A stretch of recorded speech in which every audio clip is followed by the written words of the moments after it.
भुसावळ शेतकरी संघ मर्यादितच्या निवडणुकीमध्ये आजी माजी आमदार समोरासमोर आले होते।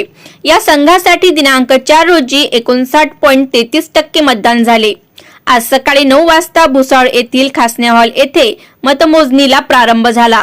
दुपारी 12 वाजेपर्यंत संपूर्ण मतदान प्रक्रिया पार पडली, तर 59 टेबलांवर मतमोजणी करण्यात आलेली होती। भाजपा प्रणित शेतकरी विकास पॅनल यांनी या निवडणुकीत 15 पैकी 11 जागांवर विजय मिळवला आहे। निकाल जाहीर होताच आमदार सावकार यांनी विजयी कार्यकर्त्यांची हार व गुलाल टिक्का लावून त्यांचे अभिनंदन केले, तर कार्यकर्त्यांनी गुलालची मुक्त उधळण केली।